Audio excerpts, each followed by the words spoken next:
Hi there, Lindsay here, the Frugal Crafter. It is time for our weekly sat chat. Let me make sure we're rolling. Oh yay, we are. Okay, so I have moved the camera.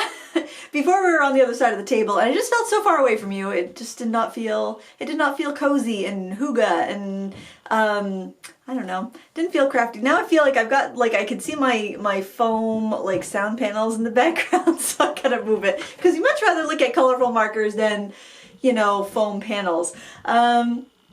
I wanted to let you know that I have a new free class over at Craft World. I'm going to put a link in the video description. It's a 3-part series. 2 parts are up already, and the 3rd part will be up next week. So if you want to check that out, you can go click on that link down below and see it. You do need to have an account there, but it doesn't cost anything. You can have a free account and see that class. I think there's probably other classes too. I haven't dug around in that section of the website yet, but something to check out. And it's all about using your watercolors and watercolor pencils for card making. It is a beginner class, so if you've been doing this for a long time, you might not find as much usefulness to it, but if you are new, maybe you got a new set of watercolors or watercolor pencils, or you have those supplies and you're wondering how you can get good results with stamping, it's just a nice little class to kind of get you introduced to those materials. So check that out if you're curious. And also, I was interviewed by Lou over there.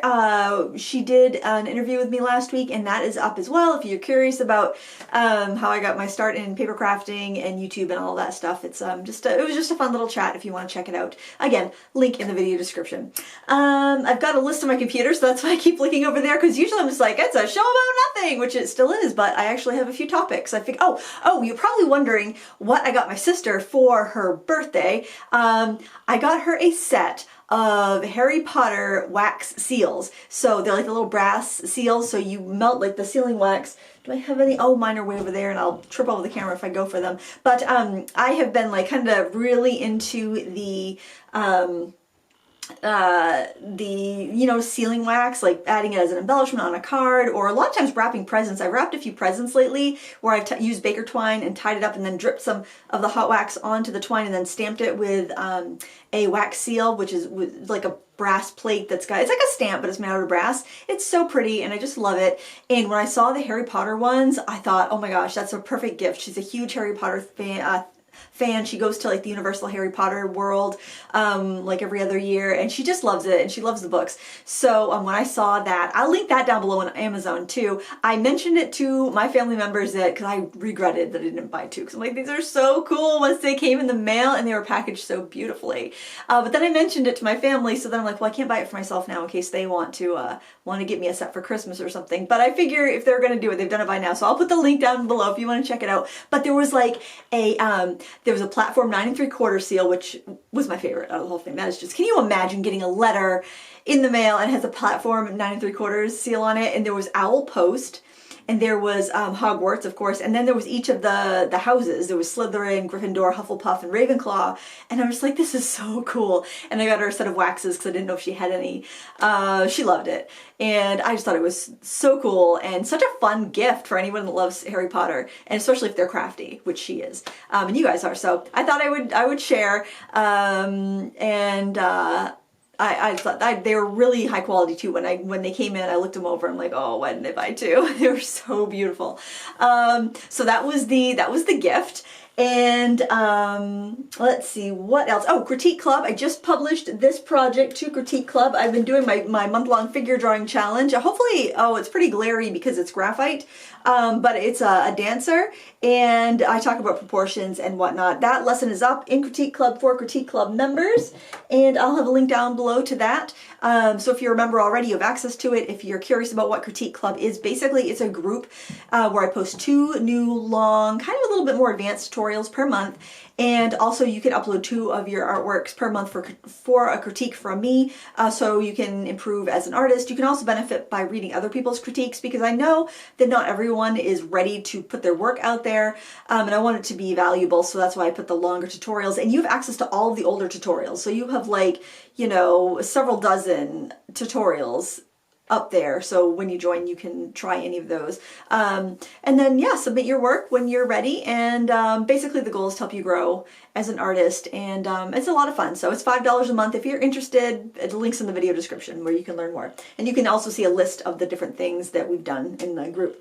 The channel, I don't know, I didn't mention this last week, the channel hit 500,000 subscribers, so 500,000 subscribers. That's pretty cool. It's really weird, because, I don't know, it's such a crazy number. It's like, I couldn't even imagine 500,000 people in a space, you know? It's like this weird, big, abstract number. Like, I think that's, I don't know, is that how many people live in my state? I don't know. Maybe we have 1 million. I don't know what the population of Maine is. Gosh, I don't know. So you think you know Maine? That was a game show that was on like public television? I don't.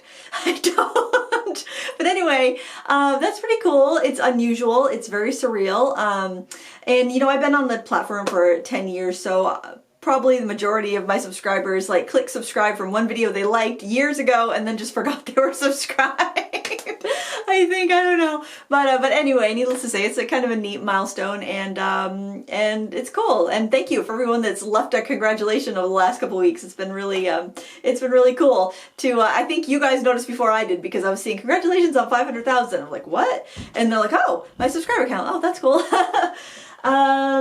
Oh, I posted a video yesterday. I actually filmed it right after I filmed last week's Sat Chat on my card cart, because when I was kind of showing how I redid my table, I had just kind of showed the card cart, and people, and a viewer, Elizabeth, wondered how I sorted it and what I had in it, because it was just basically stuff that I use every time I create, so it makes things really easy for me. It's like my cut down cardstock, and just stuff I like to have really handy. So that video I just posted on my channel yesterday, and last weekend I tackled my sewing space, and I was sewing a bunch of masks. I actually sewed in here because it was more comfortable and warmer, and but generally my sewing machine and everything is in the old studio, or the pretty much I'm calling it I call it Studio A, like tongue-in-cheek around the house, because that's where like my sewing machine is, my fabric, and all my storage. So I just pretty much have the things I use every time, almost every day, definitely on a weekly basis, in here close to hand,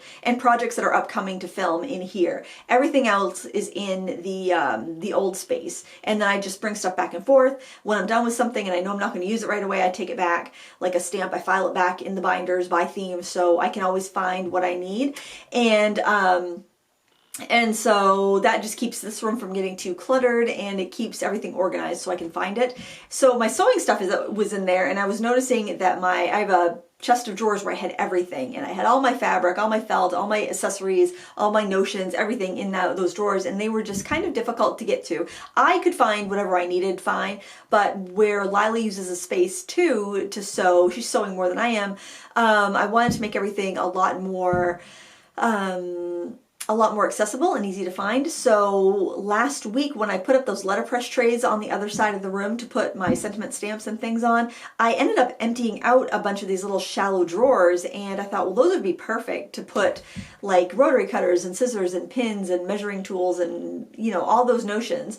And that would give me a little more room in the fabric section, the other drawers for fabric. I was able to get all my fabric, including stuff that I had that was like curtains that I had sewn for different rooms in the house that we have like repurposed, or like, you know, we've made new curtains, or we've decided we didn't want curtains on those walls, whatever. So like the kids will go through phases where they want to change their room up, and one of the quickest ways to change things is a gallon of paint, you know, paint the walls and redo the curtains and the curtains on the closets. Because we said that those track sliding doors, those are the doors that I'm always making tables out of. They were awful on closets because you could only see half your closet at once, and they'd come off the tracks, and they were just a pain. Those were the first things to go when we bought this house. So I would just, you know, make different curtains depending on what their styles were. So I'd have all those fabric panels, and I'm like, it's basically fabric. I could use it for something else, or use it for a drape when I'm doing a still life. So I folded those all KonMari style so I could see what I had, and I put those in the drawers. Anyway, it's all organized, and I'll have a video on that coming up this week on my channel if you're curious about that, so you can kind of keep your eyes peeled for that. And after I did the card cart, some people asked me what was in my silver drawers of card making supplies, ink pads and whatnot. So after I'm done filming this, I'm gonna film that, and that will come up. If it doesn't come up this week, it'll be the following week. But I want to get the sewing space up because I thought that was pretty, I don't know, it's definitely not fancy. It's definitely not like, you know, a fancy sewing studio or an IKEA sewing room or anything, but it's very practical. It works good for me. I don't sew a ton, so I don't have a ton of supplies. So it might help people that don't have like a whole sewing room, but they have some supplies they need to corral and they're just trying to get like a little nook or somewhere that they can sew and have their stuff out handily so they actually use a machine. Because I hate to put the machine away, because if the machine's put away, then if I need to mend something or I need to sew something really quick, I'm so unlikely to pull out the machine, even though it would take me so much less time than sewing it by hand. So I just wanted to kind of show how to set up just a small space for sewing. So hopefully that will help some of you. What else is there? Oh yeah, I also posted a tutorial on how to make like a little spinning card without a fancy die. That was on my channel earlier this week. It was so cute. Oh, Art of the Carolina classes, they're all, I feel like I don't think I like having a list. I feel like I'm just reading a list. But there are spaces in my Art of the Carolina classes. Those are going to be pretty small. Like I mentioned before, they are not going to have a recorded option, so they're live and that's it. So I'm just making sure I mention that every Sat Chat, just so I make sure everybody knows that that's the case. However, all of the classes that I'm doing for Art of the Carolinas, the content, I'll re-record it, but the content will be in upcoming self-paced classes on my Teachable School, which are recorded with lifetime access. So if you're bummed out that those are recorded and you can't fit it in your schedule, plus they're on the pricey side, don't worry. They will be part of some of my self-paced classes later, so don't feel like you're gonna miss the boat if you can't sign up for those. They are gonna be pretty small, I have a feeling, which will allow for like very personalized interaction, which I like. But I just want to make sure I put that out there. I'm sure they're not thrilled that I'm really telling about that part, but I feel like you need to know that there's not going to be a recorded option on the Art of Carolinas classes. Oh, my friend Kathy stopped by today. This was a fun surprise. She texted me this morning and she asked if I was around, wanted to have a cup of tea, so I said sure. So she came over and we chit-chatted for a while, and I lent her some dies and stamps, and they make little like almost like advent calendar doors. They're like little fairy doors and fairy houses and things like that. And they were sent to me last year by Creative Expressions, and I thought they were the cutest idea, but it was also kind of more of and I wanted to make advent calendars for the kids, but I just ran out of time. I didn't have, because that was going to be kind of a labor-intensive project, and I wanted to do it, but I just didn't have the time, or I didn't really know what to put in them either. And but I just love the stamps. I thought they were so cute. So she was asking me where I bought them. So I'm like, do you want to borrow them? And hopefully make something really cool and inspire me so that I will make something with them. So I'm hoping she's gonna make something really awesome, and then that's totally gonna, spark my creative juices to get something done with those stamps, because they are so cute. I'm glad to see them get used. But it was nice to visit, and you guys are always asking about her, so that was kind of cool. She's working full time, but she did have a day off, so she came over. That's why we haven't been doing like Ask a Crafter and everything like that. So it was good to see her.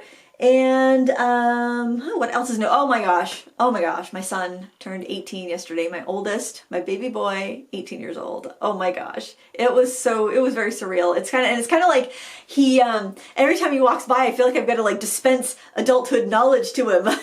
So I'm like, floss your teeth, health is wealth, stay healthy. I'm just like, doing all these, stay out of debt, like all this life life advice. I'm just like rapid fire whenever I see him. And don't forget to do this. I mean, he's still in high school. He'll be, living at home for a while. And, for as long as he needs to, for as long as he wants to, obviously. If he goes off to college, he's certainly going to be at home, either while he's going to school or, during breaks and whatnot. But man, 18, that is crazy. That just feels like a whole new era. I can't believe it. I don't feel like I'm old enough to have an 18-year-old. I am, but I don't feel like I am. It's gone so fast. It's so crazy. I remember my father saying, he goes, before you know it, they're gonna be grown up. You're not gonna believe how fast these years are going to go. And he was so right. Yeah, it's like the days felt so long when they were all toddlers, because my kids are so close in age. My twins were born when Jackson was 18 months. So, I mean, they're so close in age. So when they were toddlers, the days were so long, but the years are so short. I can't believe that they're as old as they are. It's crazy. Well, I took the girls shopping for Jackson's birthday the other day, and so I was like, oh, it's Halloween, and I'm like, are people gonna trick or treat? I don't know. I bought some candy. I actually have it. I have it in here because I don't eat much sweets, and I don't eat dairy products. So a lot of this is milk chocolate. So I've got M&Ms and Reese's and Kit Kats. I figure those are the popular ones. Kids like those. My kids like them.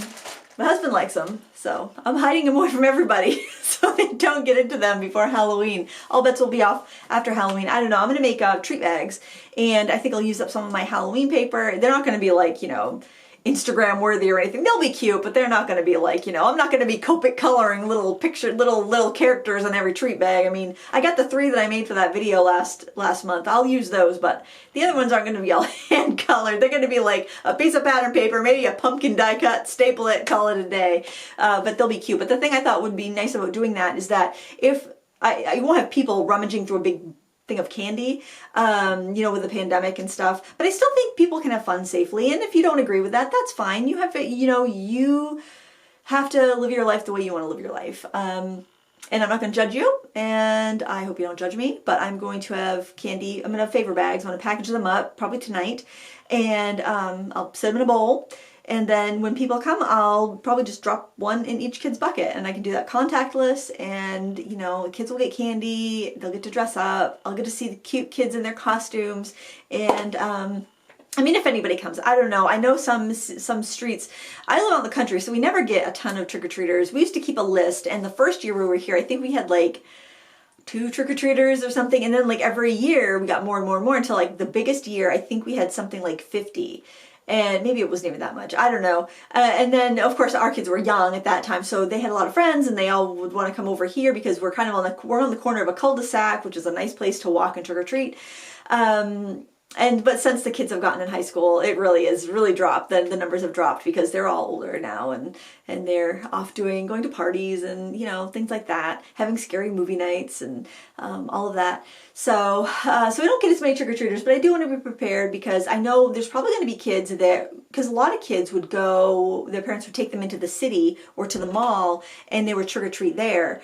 Because in the city, the big city of Bangor, Maine, in the city, their houses are close together, and there are a few streets that go all out, and they must spend, those families must spend like $1,000 on candy. I don't know, maybe not that much, but there were thousands of kids would go through those streets.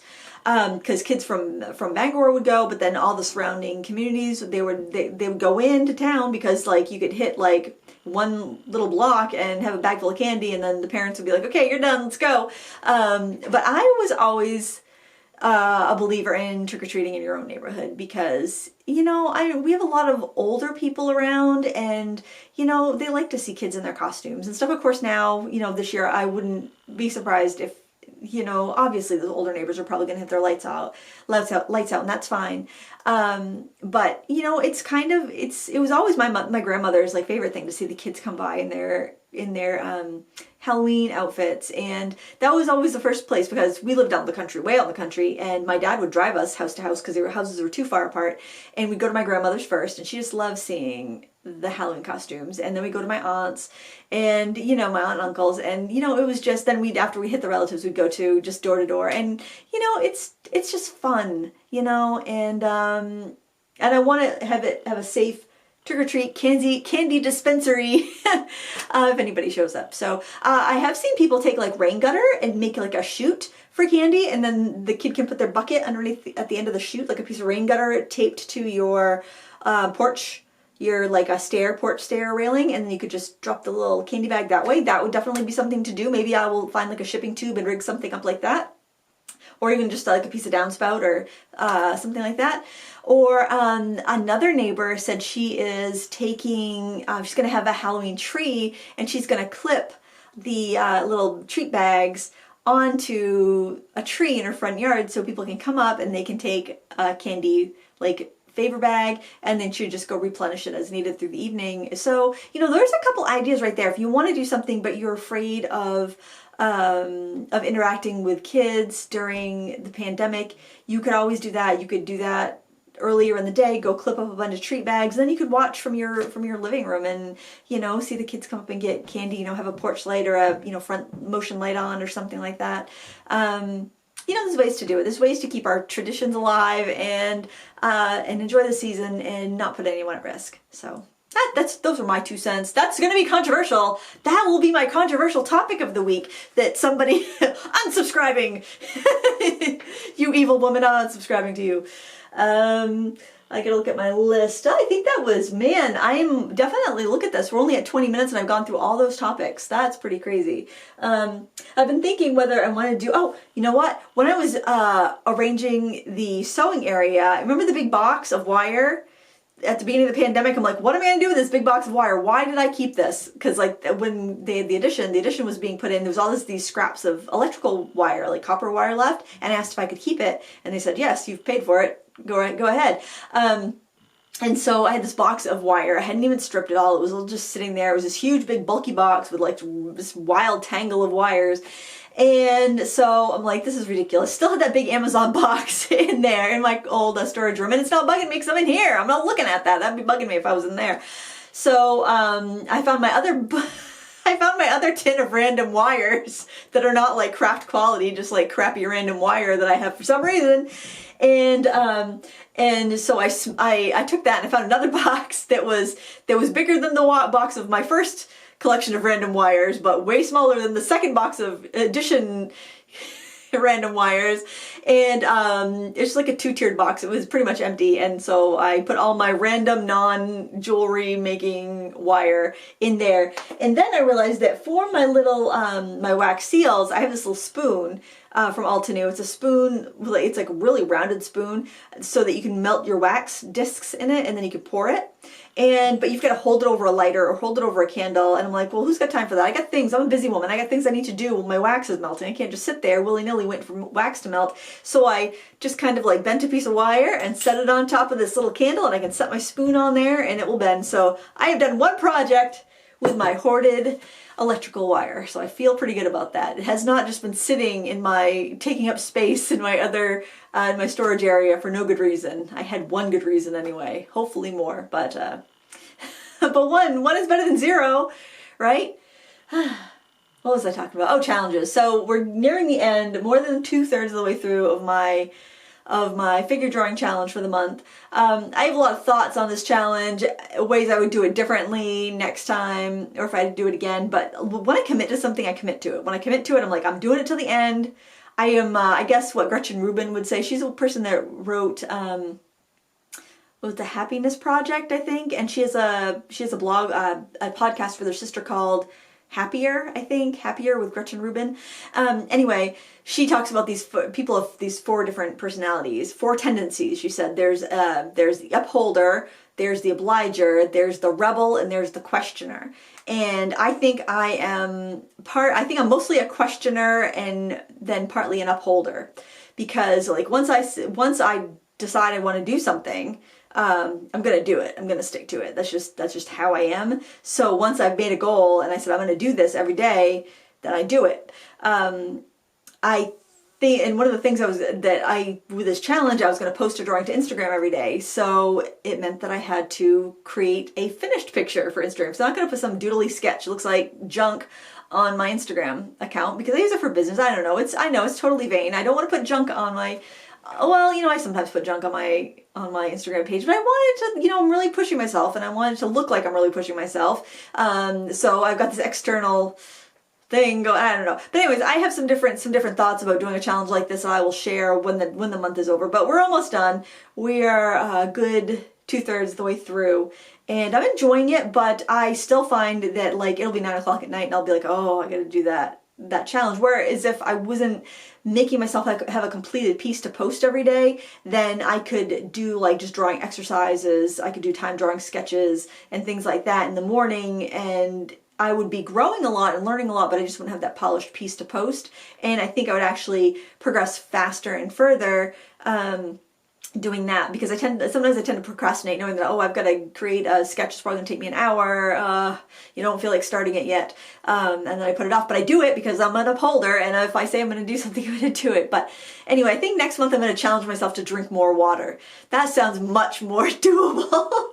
I don't know why drinking water is such a difficult feat for me. It's like I've been working myself up to it by drinking herbal tea. So I've been drinking like an extra cup of herbal tea or decaf tea or something during this month, so I can be ready for the water challenge next month. So I like to have a goal. I don't know what I heard that like drinking more water can really solve a lot of ailments you might have. I don't really have any ailments currently, but you never know what's around the corner. So I figure you might as well get a head start on whatever ailment might come your way. Which brings me to something else I heard this week. It was this, they said that they interviewed, like they said Americans have a optimism bias. And I thought, really? Because a lot of people I know seem to be pretty grumpy. I wouldn't call most people I meet optimistic, but it's not so much like that, but it's like if you asked a bunch of people if they're a better than average driver, 8 out of 10 people would say they're better than average at driving, which can't be true, because, you know, only like 6 out of 10 people would actually be better than average at driving. You know, only 4 out of 10 people would be, gosh, math, would be better at driving than an average, right? Me, on the other hand, if somebody asked me if I was a good driver, I would say no, I'm not better than average, but I'm very careful, I'm very cautious, because I know I'm not a good driver, so I'm very cautious. I'm a very cautious driver. So, and I started thinking, it's like, and I think I have a pessimistic bias, like, because I'm always worried about, like, well, things are good now, but, you know, I better prepare for the long winter ahead, better prepare for the famine to come, you know, but I don't feel like I'm a pessimistic person. So I thought that was very interesting. It was like called Optimism bias. It was on a No Stupid Questions podcast, I think. I love that podcast. I like podcasts where I'm learning, so I'm learning when I'm exercising. Speaking of exercising, we're getting into the winter months, guys. Do your jeans fit? Okay, I hope so. Mine still fit, so doing good. Work on your balance, guys, because things are going to get icy, things are going to get slippery in this part of the world. One of the best ways to prevent injury is to not fall. So if you can maybe practice standing on one foot. Maybe when you're watching TV, stand during the commercials, stand on one foot for like as long as you can. Maybe you can do a whole commercial break. Anything like that that can improve your balance, improve your strength and flexibility. So in addition to like walking or whatever you're doing every day to stay fit and healthy, work on your balance, because you know, you don't want to slip on the ice and break a hip, break a leg, twist a knee, twist an ankle, any of that stuff. The healthier you can stay, the better. And especially during a pandemic, you don't want to be making extra trips to the hospital if you don't have to. So work on your balance. That's something that will help everybody, and we can all improve no matter what fitness level we're at. So eat healthy, take care of yourself, take care of one another. I hope you have a happy Halloween. I guess I'll see you on Halloween, but have a happy week, and till next time, happy crafting, and bye!